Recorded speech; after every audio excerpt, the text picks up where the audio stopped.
चांदनी की बगल में बैठा निखिल बस चांदनी को ही देख रहा था, जो बहुत खुश थी। और निखिल चांदनी के कंधे से अपना कंधा टकराते हुए बोला, तुम आज अपने भाई की तारीफ नहीं करोगी? निखिल बहुत हैंडसम लग रहा था, जिसे देख चांदनी बोली, भाई आप बहुत अच्छे लग रहे हो। उसकी बात पर निखिल स्टाइल मारते हुए बोला, थैंक्स चांदनी, तुम भी अच्छी लग रही हो। चांदनी और निखिल को बातें करते देख आरती जी का मूड खराब हो रहा था, और वो मन में बोली, ये दोनों एक दूसरे से इतना क्लोज क्यों है? आखिर चक्कर क्या है? जहाँ आरती जी के मन में कुछ और ही चल रहा था, तो वहीं सामने बैठा रियान बस एकटक चांदनी को ही देख रहा था, और अपने मन में बोला, आज तो ये बिल्कुल कयामत लग रही है। पता नहीं इस विवेक में इसने क्या देख लिया जो उसके साथ है।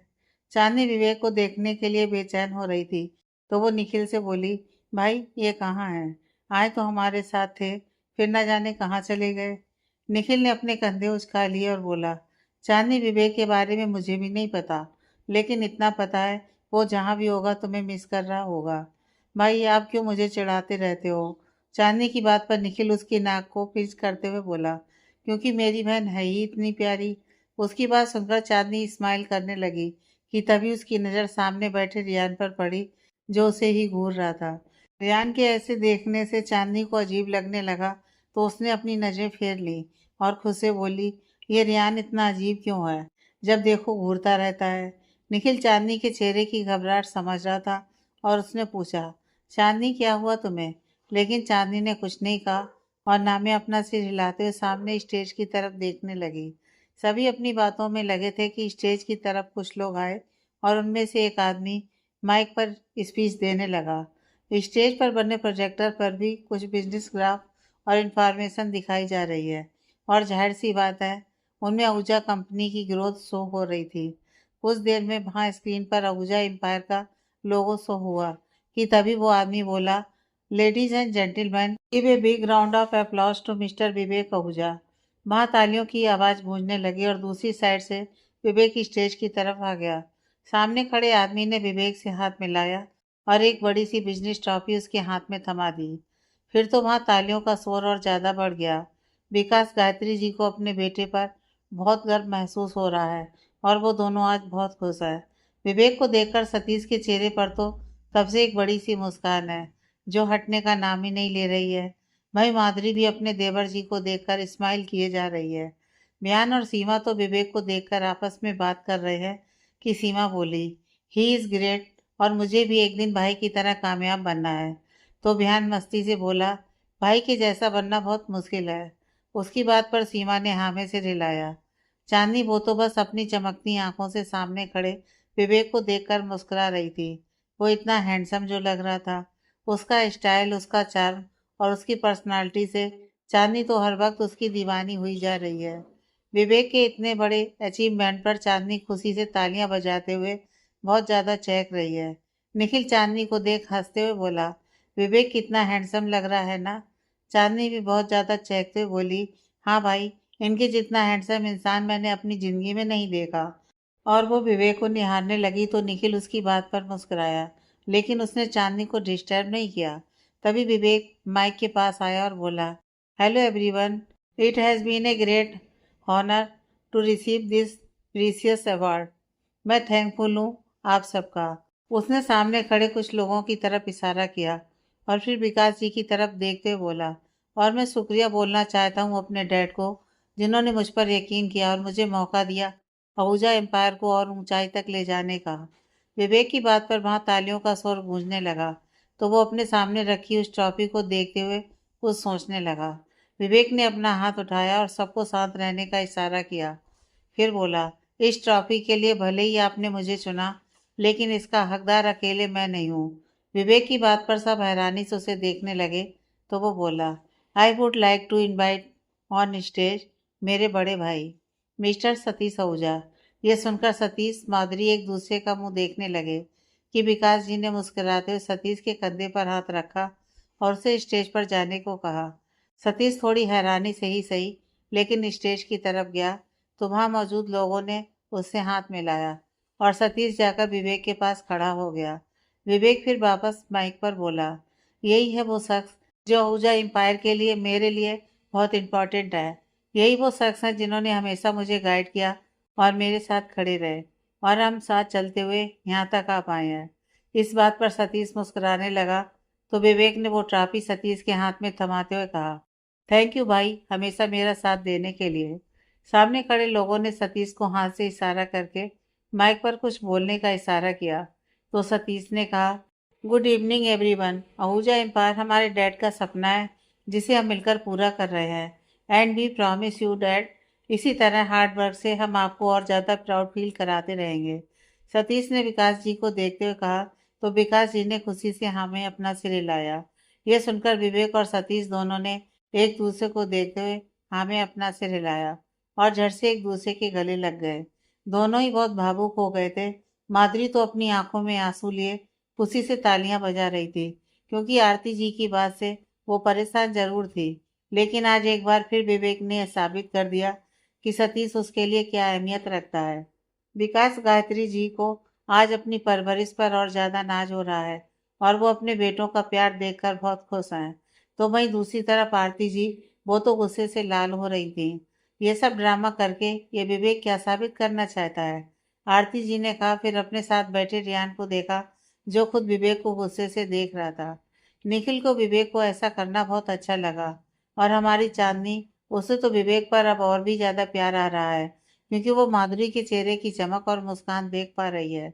चांदनी जानती है कि बुआ जी की बात पर माधुरी कितनी खामोश हो गई थी और आज उसे इतना खुश देखकर चांदनी को बहुत अच्छा लग रहा है।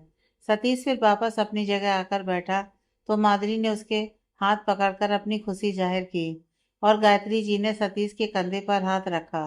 विवेक अभी भी स्टेज पर था और उसने थोड़ी दूर बैठी चांदनी को देखा जो उसे देख बहुत ज्यादा मुस्कुरा रही थी। विवेक चांदनी के चेहरे की चमक देखकर बहुत खुश हो रहा था कि वो बोला, मैं एक इम्पॉर्टेंट बात आप सबके साथ शेयर करना चाहता हूँ। विवेक ने अपने बड़े भाई सतीश को भी सम्मान का हकदार बनाया जिसकी वजह से पूरा परिवार उस पर बहुत प्राउड महसूस कर रहा है। लेकिन अब कुछ ऐसा है जो विवेक सबके साथ शेयर करना चाहता है और वहाँ मौजूद सभी लोग जानना चाहते हैं वो खास बात आखिर क्या है। सबकी नजरें स्टेज पर खड़े विवेक पर हैं कि वो बोला, I would like to introduce to you someone very special to me. एक शख्स जो मेरे लिए बहुत खास है, जिसका मेरी जिंदगी में एक अहम हिस्सा है। वो इतना खास है कि शायद ये बात उसे खुद भी नहीं पता।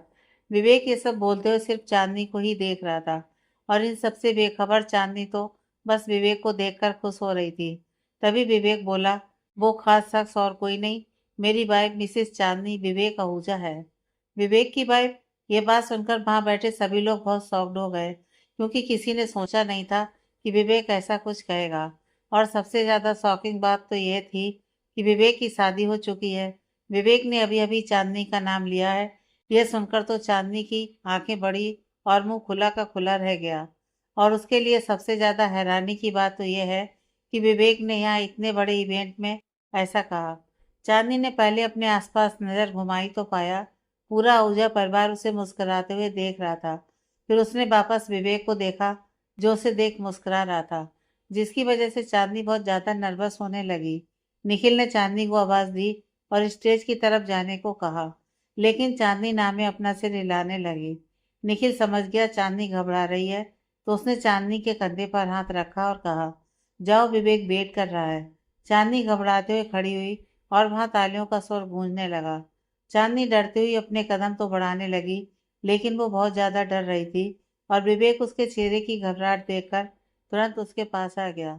विवेक चांदनी का हाथ पकड़कर उसे स्टेज पर लेकर आया और उन्हें साथ देखकर सभी मुस्कुराते हुए उन्हें चीयर्स करने लगे। विवेक की बात पर वहां आए कुछ लोग बहुत हैरान हैं तो कुछ लोग बहुत खुश हैं, लेकिन स्टेज पर विवेक के साथ खड़ी चांदनी, वो तो अब तक सदमे में है या फिर यह भी कह सकते हैं कि वो एक पल को फ्रीज हो चुकी है।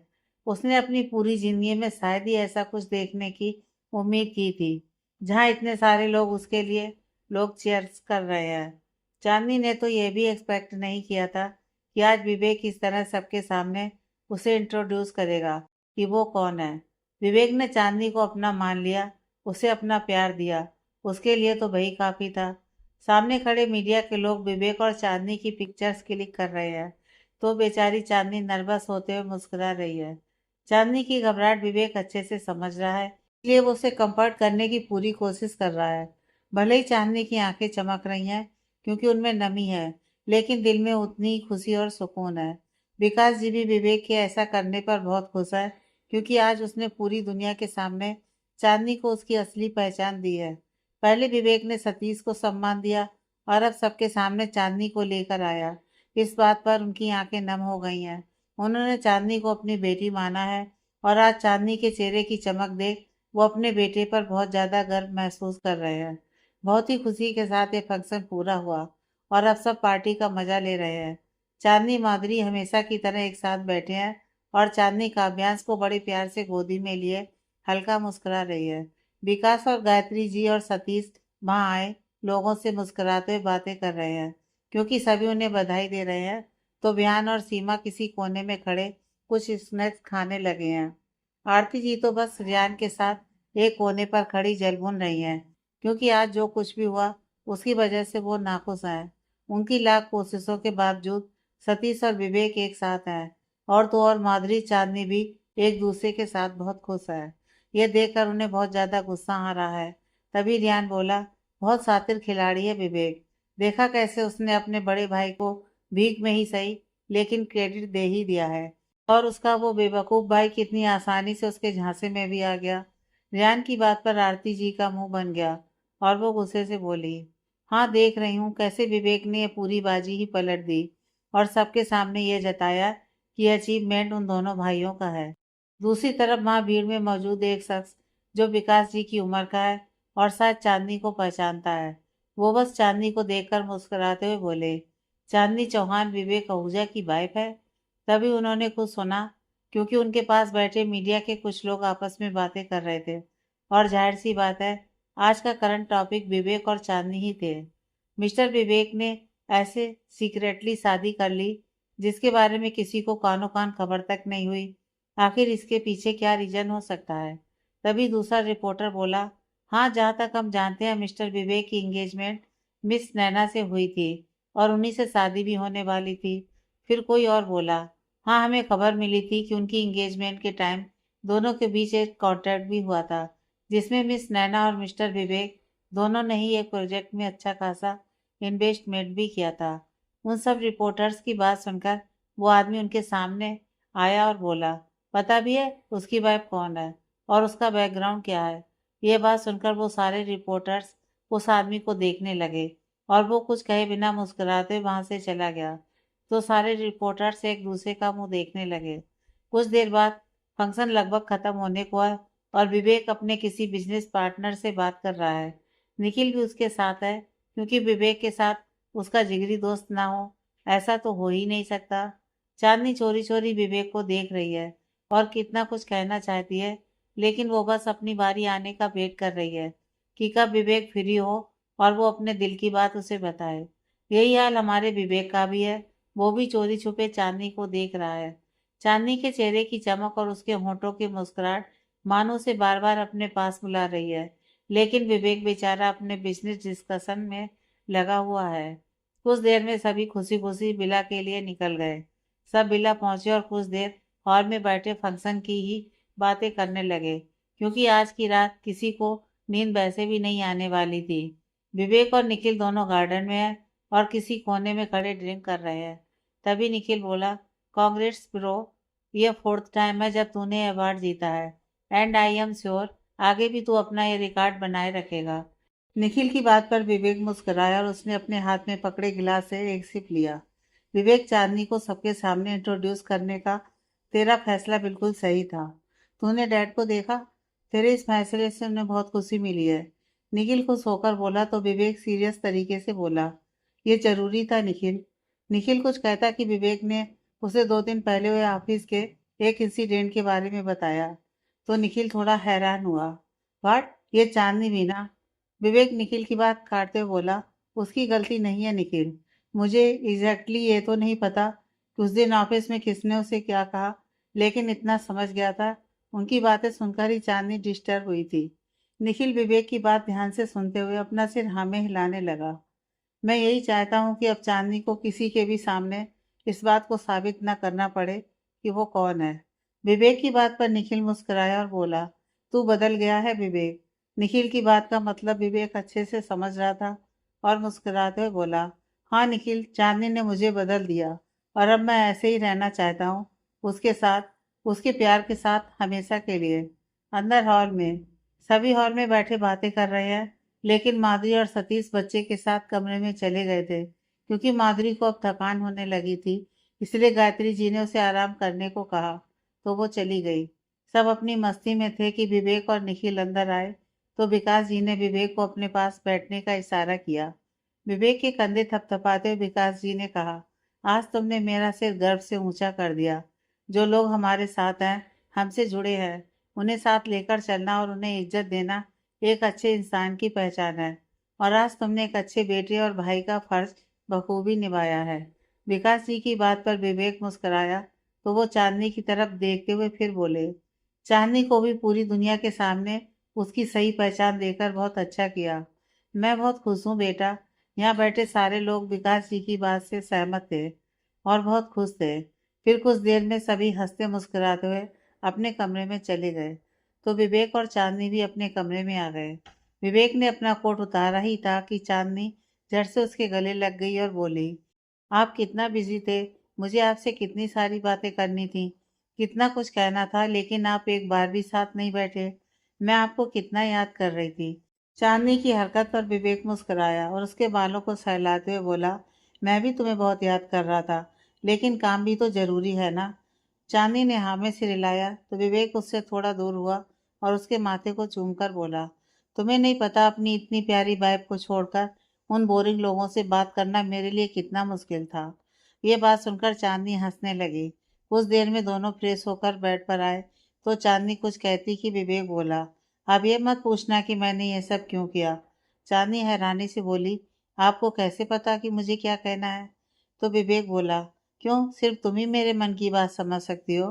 विवेक की बात सुनकर चांदनी एकटक उसे देखने लगी। फिर उसने बड़े प्यार से विवेक के गाल को छुआ और बोली, आप बहुत अच्छे हैं। आपने मुझे सब कुछ दिया है जो मैंने सपने में भी नहीं सोचा था। इन सब के लिए थैंक यू। मैंने तुम्हें प्रॉमिस किया था मैं तुम्हें लाइफ की हर खुशी दूंगा और ये बात सच है। विवेक की बात सुनकर चांदनी ने फौरन उसके गाल पर किस कर लिया और शर्माते हुए खुद को विवेक के सीने में छुपा लिया। विवेक मुस्कुराते हुए बोला, बस इतना छोटा सा थैंक यू? मैं बताता हूँ अच्छे से थैंक यू कैसे कहा जाता है। अगले ही पल विवेक चांदनी के चेहरे की तरफ झुका और उसे किस करने लगा। अगले दिन सुबह चांदनी की नींद खुली तो उसने खुद को अकेले पाया और वो जल्दी से उठकर फ्रेश होने बाथरूम में चली गई। वो नीचे आई तो वहाँ गायत्री जी पहले से मौजूद थी और मंदिर में कुछ सजावट करवा रही थी। चांदनी फौरन उनके पास गई और गायत्री जी के पैर छूकर आशीर्वाद लिया। माँ, ये सब किस लिए? चांदनी ने पूछा तो गायत्री जी बोली, आज जन्माष्टमी है बेटा, उसी की तैयारी हो रही है। चांदनी मुस्कुराते बोली, फिर तो आज अपना लड्डू गोपाल सच में कृष्णा बनेगा। यह सुनकर गायत्री जी ने हाँ कहा और चांदनी फटाफट गायत्री जी के साथ मंदिर का काम करने लगी। सब ब्रेकफास्ट के लिए भी आ गए और नाश्ते के बाद सब अपने अपने काम पर जाने लगे तो गायत्री जी ने विकास, सतीश और विवेक को कहा कि वो सब शाम की पूजा के लिए जल्दी घर आए। उन सब ने हाँ कहा और फिर कुछ देर में ऑफिस चले गए। दिन के वक्त चांदनी माधुरी के कमरे में है और रोज की तरह मस्ती भरी बातें कर रही है। चांदनी लड्डू को गोदी में लिए खुश होकर बोली, आज तो लड्डू को कृष्णा बनाएंगे। लड्डू कितना प्यारा लगेगा। और उसने काव्यांश की नाक पर किस किया और बच्चे ने हमेशा की तरह एक आवाज की। माधुरी चांदनी की इस हरकत पर मुस्कुरा रही है क्योंकि वो जानती है चांदनी के मन में काव्यांश के लिए कितना प्यार है। तभी सीमा और विहान भी वहां आए और काव्यांश के साथ खेलने लगे। जहाँ सब माधुरी के कमरे में अपनी मस्ती में है तो वहीं आरती जी आज सुबह से अपने कमरे से बाहर ही नहीं आई और उन्होंने आज नाश्ता भी अपने कमरे में ही किया। रियान भी कल नाइट फंक्शन के बाद से ही कहीं गया हुआ है और अब तक वापस नहीं आया। आहूजा इंडस्ट्रीज सभी स्टाफ मेंबर्स ने विकास जी, सतीश और विवेक को बधाई दी और अब तो सब चांदनी के बारे में भी जान चुके हैं। जिन लोगों ने उस दिन चांदनी की इंसल्ट की थी वो सब तो ऑफिस से बाहर जा चुके हैं, लेकिन अब कोई भी दोबारा ऐसा करने की हिम्मत नहीं करेगा। सारे न्यूज़ चैनल्स, मैगजीन्स और न्यूज़पेपर्स में विवेक और आहूजा एम्पायर के ही चर्चे हैं। सुबह से ही विकास जी समेत सतीश और विवेक के पास भी ईमेल्स और फ़ोन कॉल्स आ रहे हैं। जिनमें उन्हें सब बधाई दे रहे हैं। विवेक तो इन सबसे दूर बस अपनी मीटिंग में लगा हुआ है, क्योंकि उसके हिसाब से तो अब उसे कंपनी की ग्रोथ के लिए और ज़्यादा मेहनत करनी है। शाम के वक्त घर में पूजा की सारी तैयारी पूरी हो चुकी है। माधुरी और चांदनी दोनों अच्छे से रेडी हैं और अब हमारा प्यारा काव्यांश तैयार हो रहा है। पीले रंग के धोती कुर्ता में वो बहुत प्यारा लग रहा है और माधुरी उसे नीचे लेकर आई। चांदनी ने झट से उसे गोदी में लिया और खुश होकर बोली, हमारा लड्डू गोपाल कितना क्यूट लग रहा है, और हंसने लगी। मंदिर के पास झूला लगाया गया है और हमारा काव्यांश आज कृष्णा का रूप बने प्यार से झूल रहा है। चांदनी उसे संभालते हुए उसके पास में बैठी है और ध्यान उसकी पिक्स क्लिक कर रहा है। सामने बैठी गायत्री जी, माधुरी और सीमा काव्यांश को देखकर मुस्कुरा रही हैं। आरती जी भी उन्हीं के साथ में बैठी हैं, लेकिन वो बहुत शांत हैं। आरती जी को खामोश देखकर गायत्री जी ने उनसे पूछा, दीदी क्या बात है, आपकी तबीयत तो ठीक है ना? उनकी बात पर आरती जी ने बस इतना कहा, उन्हें सिर में दर्द है। लेकिन माधुरी हो या गायत्री जी, वो कल रात से ही देख रही हैं कि आरती जी का मूड ठीक नहीं है और कहीं ना कहीं उसका कारण भी जानती हैं। कुछ देर में सभी ऑफिस से आ गए। सतीश तो बस एकटक काव्यांश को ही देख रहा है, जो आज बहुत प्यारा लग रहा है। सभी रेडी होकर हॉल में आ गए और सबने मिलकर कृष्णा पूजा की। माधुरी, चांदनी समेत सभी बच्चों ने पहले तो हाथ जोड़कर भगवान जी का, फिर अपने बड़ों का आशीर्वाद लिया। विकास जी काव्यांश को गोदी में लेकर खिला रहे हैं कि गायत्री जी बोली, अब लड्डू गोपाल लाने की बारी चांदनी की है। गायत्री जी की बात पर चांदनी के कान खड़े हो गए और वो शर्माने लगी कि तभी माधुरी चहकते हुए बोली, हाँ मम, बिल्कुल सही। अब काव्यांश को भी उसके साथ खेलने वाले भाई बहन चाहिए। ये सब सुनकर बेचारी चांदनी तो घबराहट से अपने नाखून चबाने लगी और उसके सामने बैठा विवेक उसकी हालत पर मुंह दबाकर हंसने लगा, क्योंकि उसे अब चांदनी को छेड़ने का नया बहाना जो मिल गया है। माधुरी भी चांदनी की हालत पर मुस्कुराई और फिर धीरे से विवेक से बोली, देवर जी, मेरी देवरानी बहुत ज़्यादा भोली है, लगता है आपको ही कुछ करना पड़ेगा, तभी काव्यांश के भाई बहन आ पाएंगे। माधुरी की बात पर विवेक शरारत से बोला, भाभी मैं तो कब से रेडी हूँ, आप कहो तो आज से ही शुरुआत कर दूँ। यह सुनकर माधुरी का मुंह खुला का खुला रह गया। तभी सतीश ने विवेक से पूछा, क्या बातें चल रही हैं? तो विवेक और ज़्यादा शरारत से बोला, भाभी और मैं बेबी प्लानिंग कर रहे हैं। यह सुनकर सतीश और माधुरी एक साथ बोले, क्या? फिर माधुरी रोने जैसा मुंह बनाते बोली, देवर जी आप बहुत नाटी होते जा रहे हैं, पता नहीं मेरी भोली देवरानी का क्या होगा। विवेक मस्ती से बोला, डोंट वरी भाभी, मैं उसे भी अपने जैसा बना दूंगा। इस बात पर माधुरी हंसने लगी। कुछ देर में सबने हंसी खुशी से डिनर किया और मस्ती भरी बातें करते हुए कुछ वक्त साथ बिताया। घर में रियान के अलावा सभी मौजूद थे। ये देख विकास जी ने पूछा, आरती, रियान कहाँ है? भैया वो अपने कुछ फ्रेंड से मिलने गया हुआ है। आरती जी की बात पर विकास जी बोले, वो जब यहाँ आता है बस अपने फ्रेंड्स के साथ बिजी रहता है। भैया आपको तो पता है, आजकल के बच्चों को अपनी लाइफ में माँ बाप का इंटरफेयर करना पसंद नहीं है, और वैसे भी उसे हर चीज के लिए रोक तो नहीं सकती ना। आरती जी की बात पर विकास जी ने हाँ कहा और सभी डिनर के बाद अपने अपने कमरों में जाने लगे। लेकिन माधुरी, विहान, चांदनी और सीमा अभी तक हॉल में बैठे थे। विवेक ने चांदनी से कहा, जल्दी आना, मैं वेट कर रहा हूँ। इतना बोलकर वो कमरे में चला गया। चांदनी को पता था कि गायत्री जी की बात पर अब विवेक उसे सताने का कोई मौका नहीं छोड़ेगा, और इसलिए वो इतने प्यार से उससे बात करके गया है। यही सब सोचते हुए वो अपने नाखून चबाने में लगी है। इधर विवेक बेड पर लेटा सीलिंग को देखता हुआ चांदनी का वेट कर रहा है और मन में बोला, ये अब तक आई क्यों नहीं। काफी देर बाद चांदनी कमरे में आई और आते ही बेड में एक कोना पकड़कर दुबक गई। अब तो विवेक को और ज्यादा गुस्सा आने लगा और वो बोला, मैंने जल्दी आने को कहा था। चांदनी धीरे से बोली, वो कल सीमा वापस चली जाएगी, इसलिए हम थोड़ी देर बातें कर रहे थे। उसकी बात पर विवेक नाराज होकर बोला, मेरे अलावा तुम्हें सबकी पड़ी है क्यों? ये बात सुनकर चांदनी उठकर बैठ गई और उसे देखते हुए बोली, ये क्या कह रहे हैं आप? उसकी बात पर विवेक तपाक से बोला, सही तो कहा, सबकी पड़ी है तुम्हें। कौन क्या कर रहा है, क्या चाहता है, सबका ख्याल है। चांदनी हैरानी से उसे देखने लगी तो विवेक फिर बोला, सिर्फ मैं नहीं दिखता, मेरी तड़फ नहीं दिखती। तुम्हारे करीब आने के लिए कब से तड़प रहा हूँ, तुम्हें तो वो भी नहीं दिखता। इतना बोलकर वो अपना मुंह फेर कर लेट गया। चांदनी बेचारी तो बस उसे देखती रह गई। उसे समझ ही नहीं आया कि उससे गलती क्या हुई है। विवेक का यूं उससे मुंह फेरना उसे अच्छा तो नहीं लगा, लेकिन वो करती भी क्या। विवेक अपनी जगह सही है, लेकिन चांदनी की भी गलती नहीं है। उसने एक गहरी सांस छोड़ी और खुद भी लेट गई। अगले दिन चांदनी की नींद खुली तो उसने खुद को अकेले पाया। फिर बालकनी की तरफ देखा तो दरवाजा भी बंद था। वो जल्दी से रेडी होकर नीचे गई तो देखा विवेक पहले से ही वहां मौजूद था। चांदनी उसके पास गई तो वो बोला, मुझे आने में लेट होगा। उसकी बात पर चांदनी कुछ कहती कि उससे पहले विवेक बिना उसे देखे ऑफिस के लिए निकल गया। विवेक का यूं जाना चांदनी को बुरा तो लगा, और वो जानती भी है कि उसकी नाराजगी का कारण क्या है। कुछ देर में सभी नाश्ते के लिए आ गए और खाने के बाद सभी हॉल में बैठे हैं। आज आरती जी और सीमा वापस जा रही हैं, इसलिए विकास जी आज घर पर हैं। और एक कारण यह भी है कि वो गायत्री जी के साथ कुछ दिनों के लिए बाहर जा रहे हैं, इसीलिए वो भी शाम के वक्त ही जाने वाले हैं। बिहान भी विकास गायत्री जी के साथ जा रहा है और बहुत एक्साइटेड है, क्योंकि कुछ दिन उसे पढ़ाई से छुट्टी जो मिलने वाली है। रियान शायद बाद में जाएगा, क्योंकि वो तब से घर वापस ही नहीं आया है, और ना उसने बताया कि वो कब आएगा, इसलिए उसके बारे में किसी को खबर नहीं है। दिन के वक्त चांदनी माधुरी के साथ उसके कमरे में है और कुछ खोई खोई सी है। तो माधुरी ने पूछा, क्या हुआ तुम्हें? चांदनी कुछ कहती कि माधुरी फिर बोली, अब ये मत कहना कि फिर देवर जी से झगड़ा हुआ। माधुरी की बात पर चांदनी बोली, भाभी झगड़ा तो नहीं हुआ, लेकिन लेकिन क्या? माधुरी ने पूछा। तो चांदनी हिचकते बोली, भाभी वो बस नाराज है। और कुछ पल रुककर फिर से बोली, मुझे तो समझ ही नहीं आता वो आखिर चाहते क्या है।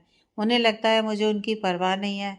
चांदनी की बात पर माधुरी मुस्कुराई तो वो बोली, उनके हिसाब से तो मैं सबके बारे में सोचती हूँ, सिर्फ उनकी डिमांड पूरी नहीं करती। मुझे कभी कभी समझ नहीं आता कि उन्हें कैसे समझाऊं। माधुरी ने समझाते हुए कहा, प्यार से समझाओ और कैसे। तो चांदनी उसे देखने लगी। माधुरी ने चांदनी का हाथ पकड़ा और कहा, कुछ बातें तुम मानो और कुछ वो मानेंगे, और इतना याद रखना, हमसे जो प्यार करता है सिर्फ वही हम पर हक जताता है। माधुरी की बात पर चांदनी ने हाँ में अपना सिर हिलाया। अगर देवर जी ने हक से कुछ मांगा है तो उसे खुशी खुशी पूरा करना तुम्हारा फर्ज है, क्योंकि तुम उनकी पत्नी हो। और अगर तुम्हें लगता है कि देवर जी की डिमांड गलत है तो साफ मना कर दो, और गलत नहीं है तो खुद को बिल्कुल रोको मत। माधुरी की बातें सुनकर चांदनी को बहुत अच्छा लगा, और वो झट से उसके गले लगते हुए बोली, भाभी आप बहुत अच्छी हो, आपसे बात करके मेरा मन हल्का हो गया। माधुरी मुस्कुराते हुए चांदनी के बालों को सहलाने लगी कि तभी सतीश वहां आया। तो चांदनी माधुरी से थोड़ा दूर हटी और फिर अपने कमरे में चली गई। चांदनी पूरा टाइम या तो बस माधुरी की बातें सोचे या विवेक के बारे में, ऐसे ही सोचते हुए कब शाम हुई पता ही नहीं चला। शाम के वक्त चांदनी अपने ख्यालों में है कि उसका डोर नॉक हुआ। उसने दरवाज़ा खोला तो देखा सीमा वहाँ आई थी। तो वो उसके साथ नीचे हॉल में आ गई, जहाँ आरती जी के साथ साथ विवेक, गायत्री जी और बिहान भी जाने के लिए रेडी थे। चांदनी ने आरती जी के पैर छुए और बोली, बुआ जी आप कुछ दिन और रुकते तो हमें अच्छा लगता। आरती जी मुंह बनाकर बोली, अब जब मैं जाने के लिए तैयार हूँ तब रुकने के लिए बोल रही हो। उनकी बात पर चांदनी ने अपनी पलकें झुका ली। तो विकास जी बोले, बेटा तुम्हारी बुआ जी फिर आ जाएंगी। तभी सीमा बोली, हाँ मेरे कॉलेज के बाद तो मैं यहीं आपके साथ रहूंगी भाभी। उसने खुश होकर कहा तो चांदनी भी मुस्कुराने लगी। चांदनी ने विकास जी से पूछा तो उन्होंने बताया कि वो भी कुछ दिनों के लिए बाहर जा रहे हैं, जिसे सुनकर चांदनी थोड़ी उदास हुई। कुछ देर में आरती जी और सीमा जी के साथ साथ विकास, गायत्री और बिहान भी एयरपोर्ट के लिए निकल गए। उसके बाद फिर माधुरी और सतीश भी कहीं जाने लगे तो चांदनी बोली, भाभी अब आप दोनों कहाँ जा रहे हो? माधुरी मुस्कुराते बोली, मैं एक दो दिन के लिए घर जा रही हूँ। तो चांदनी रोने जैसा मुंह बनाते बोली, आज सब चले गए और अब आप भी जा रही हो? मैं तो बिल्कुल अकेली हो जाऊंगी भाभी। विवेक होगा यहाँ पर, अकेली क्यों हो जाओगी? सतीश ने कहा तो चांदनी उदास मन से भी मुस्कुराने लगी। माधुरी चांदनी को एक कोने में लेकर आई और उसे चिढ़ाते हुए बोली, सुनो आज घर में कोई नहीं है, देवर जी की सभी डिमांड पूरी कर देना, ठीक है? इस बात पर चांदनी के गाल लाल हो गए। चांदनी को शर्माते देख माधुरी समझाते हुए बोली, मैं मजाक नहीं कर रही हूँ, जो भी शिकायतें हैं सब दूर करना, और जब मैं वापस आऊँ तो तुम दोनों मुझे खुश दिखने चाहिए, समझ गई? इस बात पर चांदनी ने हमें अपना सिर हिलाया। कुछ देर में सतीश, माधुरी भी काव्यांश के साथ माधुरी के घर चले गए और चांदनी अपने कमरे में गई और फिर कुछ सोचने लगी। चांदनी ने खुद से बोला, भाभी सही है, आखिर उन्होंने मुझे सब कुछ दिया है तो मैं भी उन्हें वो खुशी जरूर दूंगी जो वो चाहते हैं। ये मुझे अपना बनाना चाहते हैं तो मैं भी तैयार हूँ। विवेक के बारे में सोचते चांदनी मन में मुस्कुराते बोली, देखना आज आपकी सारी शिकायतें दूर कर दूंगी। फिर वो खुशी खुशी उठी और कुछ तैयारी करने लगी। अपने कमरे को सजाते चांदनी को तो बस विवेक का ही ख्याल आ रहा है और वो बहुत एक्साइटेड है ये देखने के लिए कि विवेक का रिएक्शन क्या होगा। पूरा कमरा अच्छे से सजाने के बाद चांदनी खुद भी जाकर रेडी हो गई और आज उसने वही ब्लैक नाइट ड्रेस पहनी है जो उसे कभी माधुरी ने दी थी। खुद को आईने में देखते हुए चांदनी का दिल धक धक कर रहा है। उसकी आंखों में विवेक के प्यार की चमक है तो चेहरे पर शर्म की लाली छाई हुई है। चांदनी ने मुस्कुराते हुए सभी कैंडल्स जलाई और अब उसे सिर्फ विवेक का ही इंतजार था।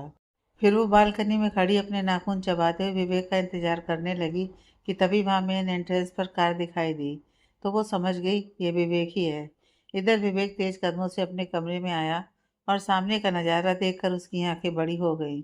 पूरा कमरा फूलों की खुशबू से महक रहा था।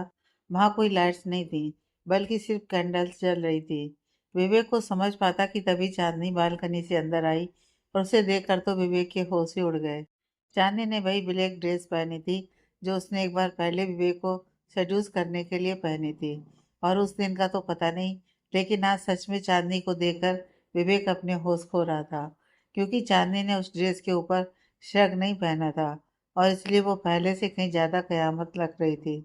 उसका गोरा बदन, उसका फिगर देखकर विवेक का तो गला सूख रहा था और अचानक उसे अपने शरीर में एक हलचल महसूस होने लगी।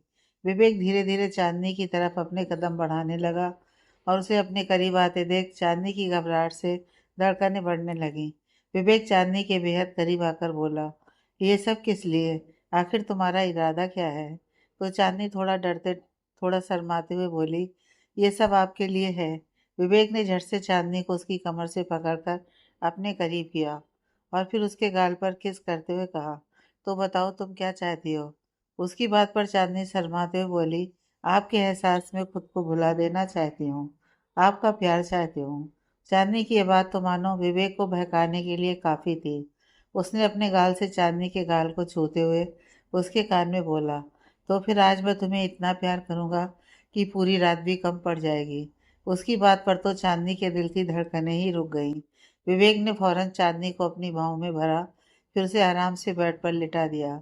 विवेक धीरे से उसके ऊपर आया और एक पल चांदनी के चेहरे को देखा जहां शर्म और घबराहट के भाव नजर आ रहे थे।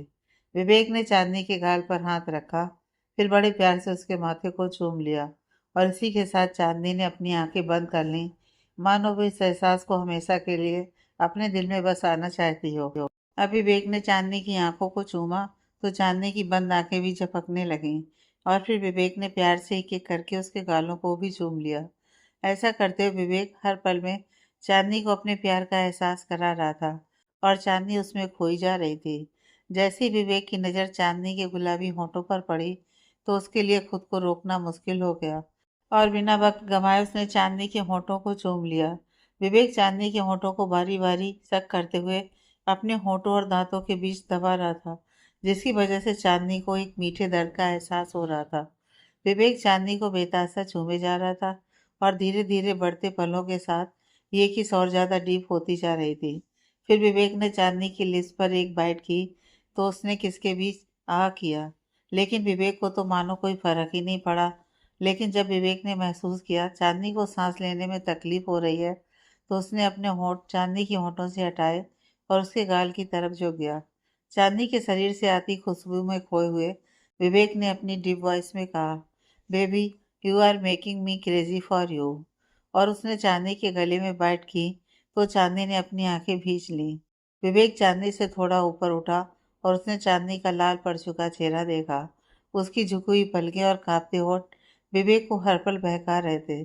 चांदनी को देखते हुए विवेक ने फौरन अपनी शर्ट के बटन्स खोले और उसे अपने शरीर से अलग करके कहीं दूर फेंक दिया।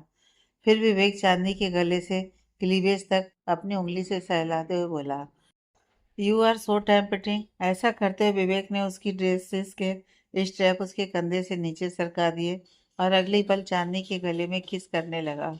चांदनी अपने अंदर चल रही हलचल और जज्बातों को समझ नहीं पा रही थी।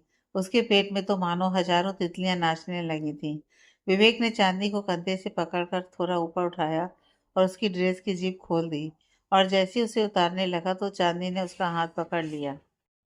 क्या तुम्हें मुझ पर भरोसा नहीं है? विवेक ने प्यार से इतना ही कहा कि चांदनी ने तुरंत उसका हाथ छोड़ दिया। विवेक ने उसके हाथों को पकड़ा और चूमते हुए उसके सिर के पास बेड पर प्रेस कर दिए।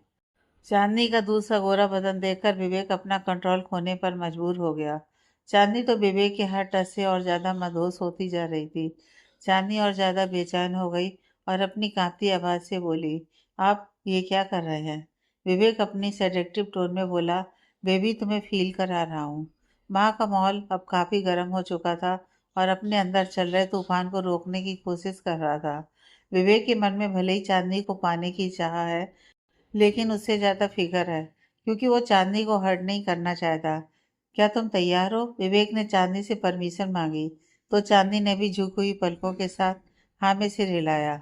चांदनी की मर्जी जानकर तो विवेक के लिए अपने अंदर उमड़ रहे जज्बातों को रोकना बहुत मुश्किल हो गया था, और वो खुद को एडजस्ट करके चांदनी के चेहरे के बेहद करीब आकर बोला, आई लव यू, और उसके होठों को चूमने लगा। अब इस वक्त खुद को रोक पाना विवेक के बस में नहीं था। चांदनी को अब भी बहुत दर्द हो रहा था, लेकिन वो विवेक की तड़प समझती है, इसलिए वो उसे रोकना नहीं चाहती थी। विवेक के हर मूव से वो सिहरने लगी थी, और वहाँ पूरे कमरे में उसकी सिसकियां और तेज आहें गूंज रही थीं। विवेक की गर्म सांसें चांदनी की आंखों से मिल रही थीं, और वहाँ सिर्फ उनकी बढ़ती धड़कनों की आवाज़ सुनाई दे रही थी। देर रात किसी क्लब रंग बिरंगी रोशनी और तेज म्यूजिक से भरा हुआ था। डीजे की धुन चारों ओर गूंज रही थी, और लोग डांस कर रहे थे तो कुछ बातें कर रहे थे। रियान और उसका दोस्त समीर एक कोने में बैठे ड्रिंक कर रहे हैं। पिछले 2 घंटे से रियान उसी के साथ है। अवार्ड फंक्शन के बाद वो सीधा समीर के घर आ गया था। विवेक से नाराज होने के उसके पास वैसे तो कई कारण थे, लेकिन जब उसने सतीश और विवेक का भाईचारा देखा, तब से तो उसका मूड और ज्यादा खराब हो गया था। समीर ने पूछा, रियान क्या हुआ तुझे? 2 दिन से देख रहा हूँ तू बहुत अपसेट है। रियान, जिसकी आंखों में नशा था, वो अपने हाथ में पकड़े उस आधे भरे हुए गिलास से एक सिप लेते हुए बोला, अपसेट नहीं रहूं तो क्या करूं? उस विवेक ने मुझसे मेरा प्यार छीन लिया, और जब भी उसे खुश देखता हूँ तो मेरा खून खौलने लगता है। उसे बिजनेस अवार्ड मिल रहे हैं, मैगजीन्स, न्यूज़पेपर्स और सारे न्यूज़ चैनल्स में सिर्फ विवेक छाया हुआ है। ये बोलते हुए रियान काफी गुस्से में लग रहा था। समीर बोला, हे क्या तू अब तक नैना को नहीं भूला? उसकी बात पर रियान, जो ड्रिंक कर रहा था, उसके हाथ रुक गए। लिसन ब्रो, विवेक किसी और से शादी कर चुका है, और मुझे लगता है, क्या लगता है, हाँ, अब मुझे नैना को अपनी लाइफ में वापस लाना चाहिए। रियान ने समीर की बात काटते हुए कहा, मैंने ऐसा कुछ नहीं कहा, लेकिन आगे बढ़ने में गलत क्या है रियान? जब विवेक अपनी लाइफ में मूव ऑन कर चुका है, तो तू क्यों इस तरह किसी की याद में अपनी लाइफ स्पॉइल कर रहा है? नैना ही क्यों, और भी बहुत सी अच्छी लड़कियां हैं जो तुझे अपना लाइफ पार्टनर बनाना चाहती हैं। तू एक सक्सेसफुल मॉडल है, इतना हैंडसम है कि कोई भी तुझ पर फिदा हो जाए, और तू है कि नैना के गम में यूं अपना टाइम वेस्ट कर रहा है। समीर की बात पर रियान हल्का सा मुस्कुराया, तो समीर उसे समझाते हुए बोला, देख रियान, विवेक से जेलस होकर तुझे कुछ हासिल नहीं होगा, बल्कि अच्छा तो यह है कि अपनी लाइफ में खुश रहे। इस बात पर रियान ने हाँ में सिर हिलाया और ड्रिंक करने लगा, कि तभी उसकी नज़र सामने बैठी एक लड़की पर पड़ी। और इत्तेफाक की बात तो यह है कि उस लड़की ने भी रियान को देखा, और कुछ पल दोनों एक दूसरे को देखते रहे।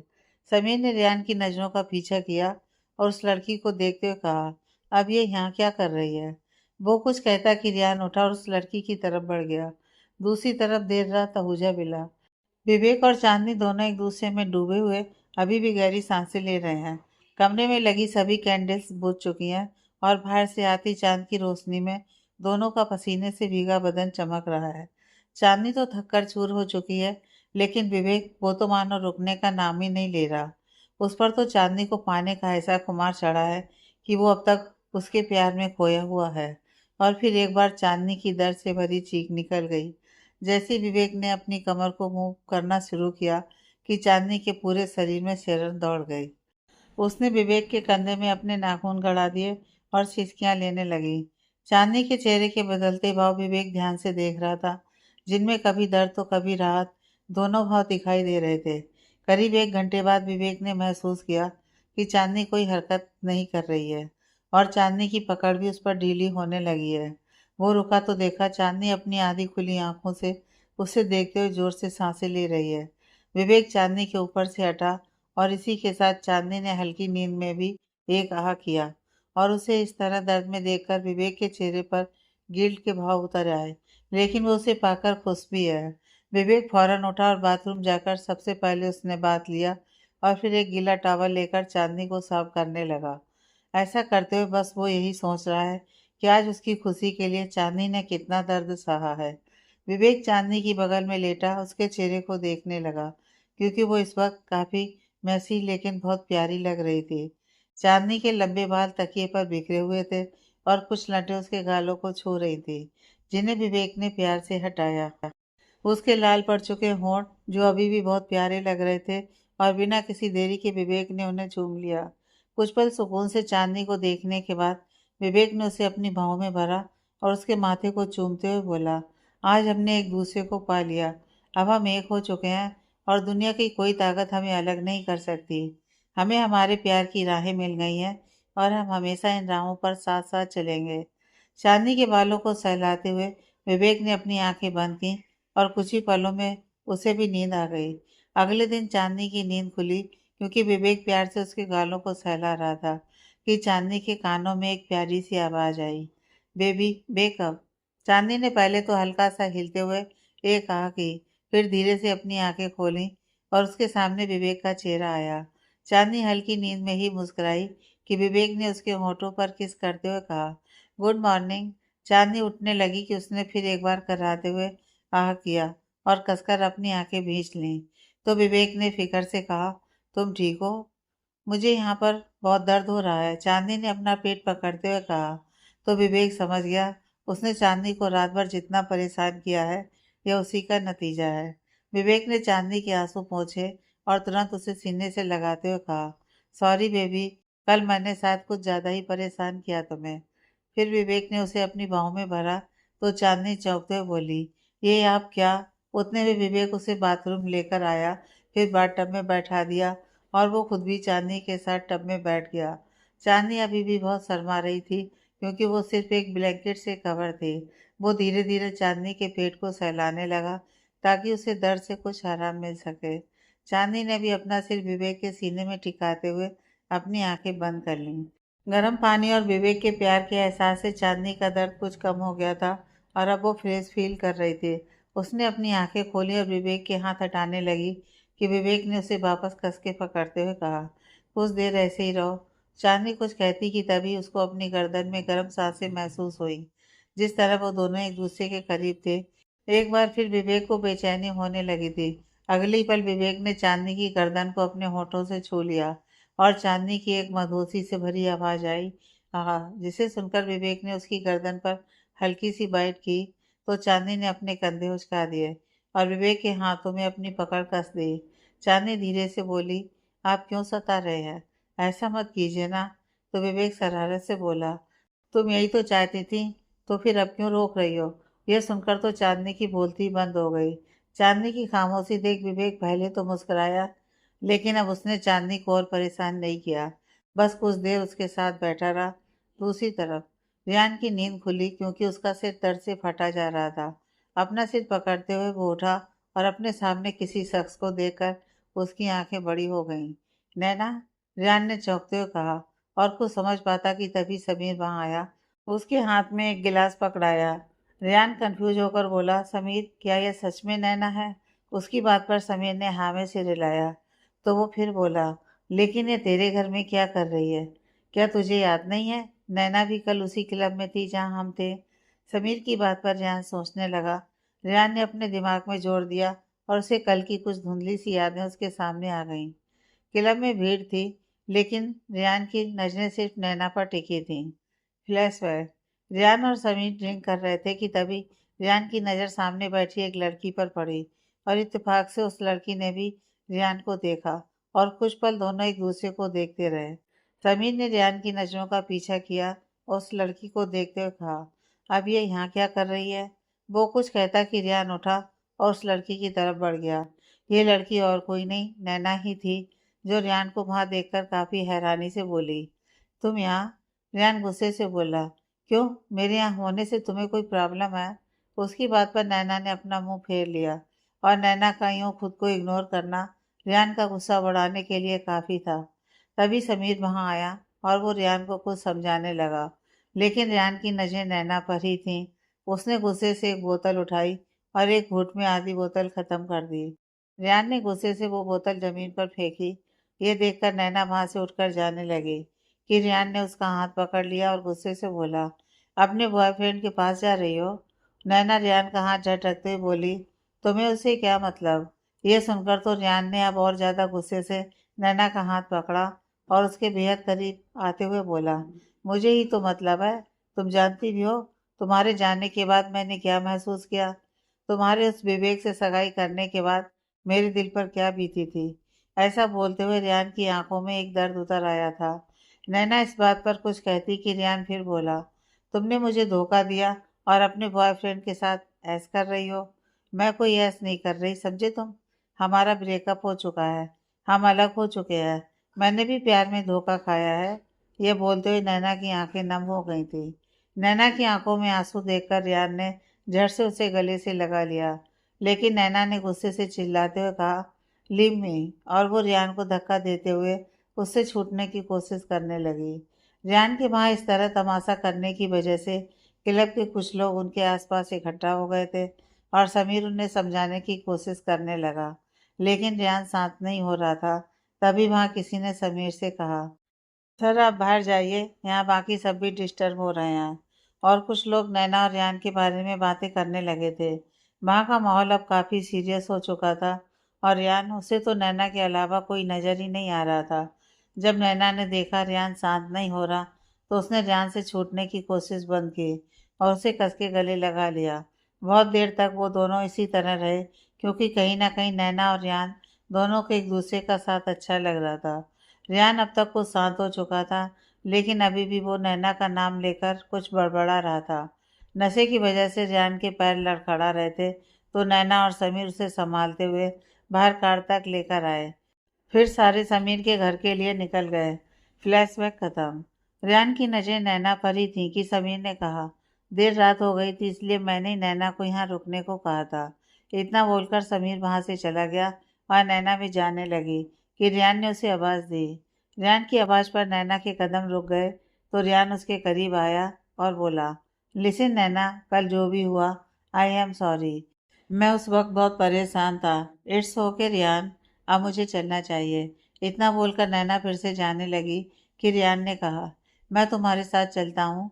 मुझे तुम्हारी हेल्प नहीं चाहिए रेहान। तुम्हें हेल्प नहीं चाहिए तो ठीक है, लेकिन तुम्हें ऐसे अकेले नहीं जाने दूंगा। बस एक फ्रेंड के नाते तो तुम्हारे साथ चल सकता हूँ। रेहान की बात पर नैना ने कुछ नहीं कहा और दोनों बाहर कार की तरफ आए और नैना के घर को निकल गए।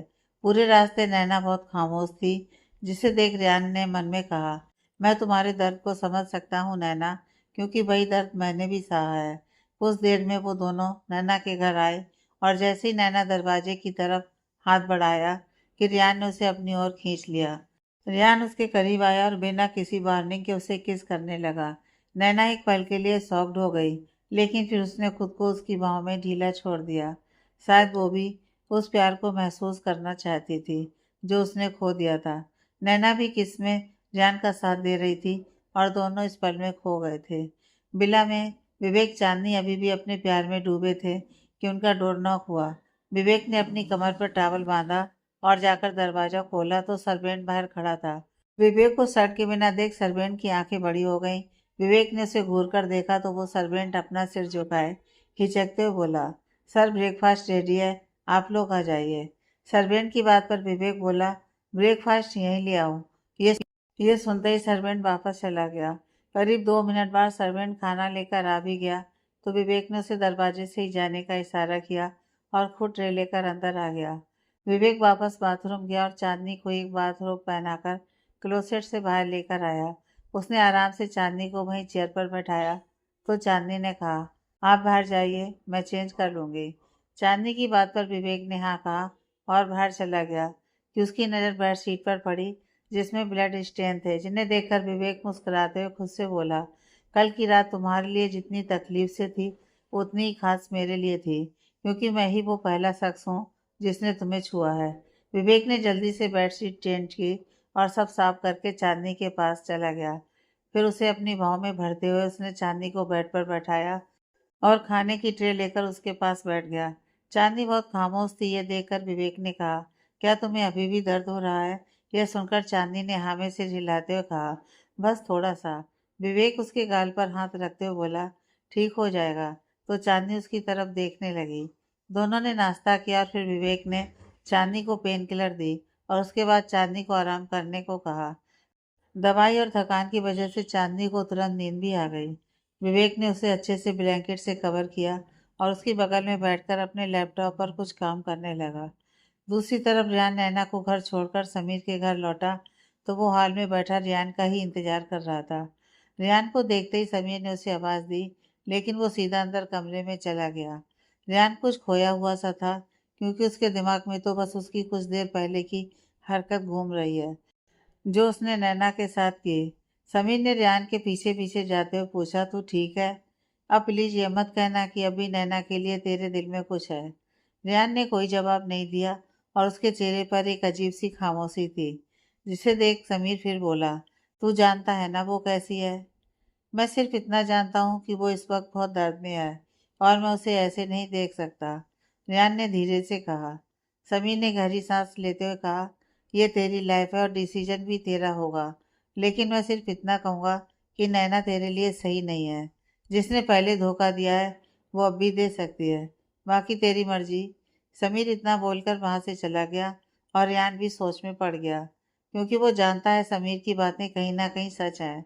लेकिन ये बात भी गलत नहीं है कि इस वक्त रियान को नैना के अलावा और कुछ ना तो नजर आ रहा था और ना ही समझ में। आहूजा इंडस्ट्रीज, दिन के वक्त सतीश अपने केबिन में बैठा लैपटॉप पर काम कर रहा है। सुबह वो माधुरी के घर से सीधे यहीं ऑफिस आ गया था और आज विवेक भी छुट्टी पर था। विकास जी भी शहर से बाहर थे, इसलिए किसी एक को तो ऑफिस में होना ही था। यह सोचकर वो अपने काम में लगा हुआ था।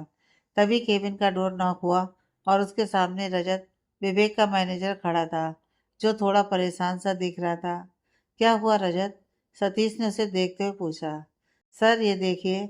रजत ने एक मैगजीन सतीश के सामने रख दी और फिर कहा, इसमें विवेक सर और चांदनी मैम के बारे में एक आर्टिकल छपा है और वो काफ़ी शॉकिंग भी है। ऐसा क्या है? सतीश ने हैरानी से कहा और मैगजीन उठाई। उस आर्टिकल का टाइटल ही कुछ ऐसा था कि उसका चेहरा सख्त हो गया और आर्टिकल पढ़ते ही उसकी भौहें तन गईं। ये सब बकवास है। किसी ने मीडिया में ये फालतू की खबरें दी हैं, सतीश ने नाराज होकर कहा। फिर सतीश ने एक गहरी सांस ली और कहा, क्या तुमने विवेक को इन्फॉर्म किया? सतीश के पूछने पर रजत ने जवाब दिया, सर आज विवेक सर ने स्ट्रिक्टली कहा था कि उन्हें किसी तरह से डिस्टर्ब ना किया जाए, इसलिए मैंने सोचा कि उनसे पहले आपको बता दूं। ठीक है, तुमने सही किया। मैं इस बारे में विवेक से खुद बात करूंगा। सतीश की बात सुनकर रजत वहां से चला गया।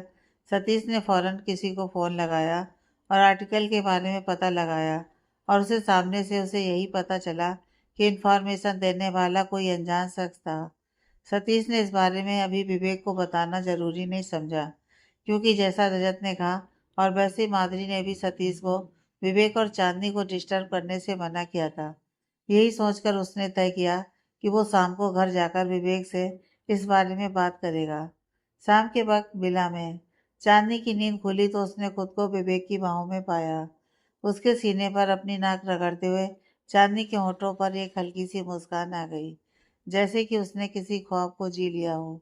विवेक का चांदनी के करीब आना, उसका चांदनी को प्यार से छूना, उसे चूमना, उसके बालों को सहलाना और उसका हर वो एहसास जिसे चांदनी ने अपने दिल में बसाया हुआ है, उन पलों को याद करते हुए चांदनी खुद में शर्माने लगी थी। चांदनी धीरे धीरे अपने चेहरे को विवेक के करीब ले आई और उसकी धड़कनें बढ़ने लगीं। इससे पहले कि वो उसके गाल पर किस कर पाती, विवेक की आवाज़ सुनकर उसकी आंखें बड़ी हो गईं। गाल पर नहीं, लिप्स पर। यह सुनकर तो चांदनी एक पल के लिए सन रह गई और उसने खुद को विवेक को किस करने की सोच से बाहर निकाला। आप जाग रहे थे? उसने झिझकते हुए पूछा। तो विवेक ने अपनी आंखें खोली और उसके चेहरे पर वही शरारती मुस्कान थी।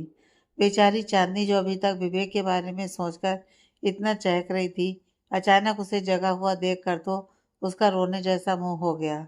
मैं तो बस ये देख रहा था कि कहीं तुम सोते हुए मेरा फायदा ना उठा लो, विवेक ने मजाक करते हुए कहा और अपनी आई बिंग की। विवेक की शरारत भरी बात सुनकर चांदनी का तो मुंह खुला का खुला रह गया और वो थोड़ा नाराज होकर बोली, भला मैं क्यों ऐसा करूंगी? आपको क्यों लगता है मैं आपका फायदा उठा रही थी? विवेक ने उसे नजदीक खींचते हुए कहा, क्यों, तुम ही तो अभी मुझे किस करने वाली थी? इस बात पर तो चांदनी का चेहरा शर्म से लाल हो गया। वो मैं तो बस। चांदनी के शब्द अटकने लगे क्योंकि उसकी चोरी जो पकड़ी गई थी। विवेक ने उसकी आंखों में झांकते हुए कहा, तुम्हारे पास मेरे साथ भी कुछ करने का हक है, जानती हो ना? इस बात पर चांदनी ने हल्के से मुस्कुराते हुए उसकी तरफ देखा और बोली, आपको बहुत मजा आता है ना मुझे परेशान करने में? परेशान या फिर प्यार करने में? विवेक ने उसकी नाक को हल्के से अपनी नाक से छुआ। उसके इतने करीब होकर चांदनी का दिल फिर से जोर जोर से धड़कने लगा और विवेक ने फिर उसके होठों को चूम लिया। विवेक सीधा लेटा और उसने चांदनी को अपनी तरफ खींचते हुए उसे अपने सीने से लगा लिया। चांदनी उसकी धड़कनें सुनती रही तो विवेक उसके बालों को सहलाने लगा। दोनों को इस पल में अपने प्यार के एहसास में बहुत सुकून मिल रहा था। डिनर के टाइम सतीश अकेले डाइनिंग टेबल पर बैठा था और सच कहें तो वो खाना नहीं खा पा रहा था क्योंकि उसे अकेले खाना अच्छा नहीं लग रहा था। उसने एक सर्वेंट से पूछा, विवेक और चांदनी कहाँ हैं? सर्वेंट ने उसे जवाब दिया, सर और मैडम आज अपने कमरे में ही डिनर कर रहे हैं। सतीश ने हाँ में सिर हिलाते हुए हाँ कहा, लेकिन उसके मन में एक बात चल रही थी क्योंकि वो विवेक से उस आर्टिकल के बारे में बात करना चाहता था। अब क्या करूं? विवेक को बताना भी जरूरी है, उसने मन में कहा कि तभी उसने देखा कि विवेक सीढ़ियों से नीचे आ रहा है। उसे देखकर सतीश ने राहत की सांस ली, यह सोचकर कि अब वो विवेक से बात कर पाएगा। भाई, आपका भाई? विवेक ने हैरानी से पूछा तो सतीश ने जवाब दिया, मैं शाम को ही आ गया था, तुम रूम में थे तो डिस्टर्ब नहीं किया? विवेक ने मुस्कुराते उसे देखा और बोला, मुझे लगा शायद आप आज भी वहीं रहने वाले हो। फिर एक पल रुककर बोला, और आप अकेले डिनर क्यों कर रहे हो? मुझे बुला लिया होता। कोई बात नहीं, तुम बताओ सब ठीक है? सतीश ने आराम से कहा तो विवेक ने सिर हिलाते हुए हाँ कहा। लेकिन उसकी मुस्कान एकदम से गायब हो गई जब सतीश ने कहा, विवेक अगर तुम फ्री हो तो मुझे तुमसे कुछ ज़रूरी बात करनी है। सतीश थोड़ा सीरियस था। ये देख विवेक ने कहा, क्या हुआ भाई, सब ठीक तो है ना? उसकी बातों में भी फिक्र थी। सतीश ने थोड़ा रुककर कहा, विवेक, तुम्हारी और चांदनी को लेकर न्यूज़ में कुछ बातें हो रही हैं। कैसी बातें? विवेक ने सवाल करते हुए कहा। तो सतीश ने अपने फ़ोन को उसके सामने रखा और न्यूज़ आर्टिकल दिखाया। विवेक ने जैसे ही आर्टिकल पढ़ा उसके चेहरे पर गुस्सा साफ झलकने लगा।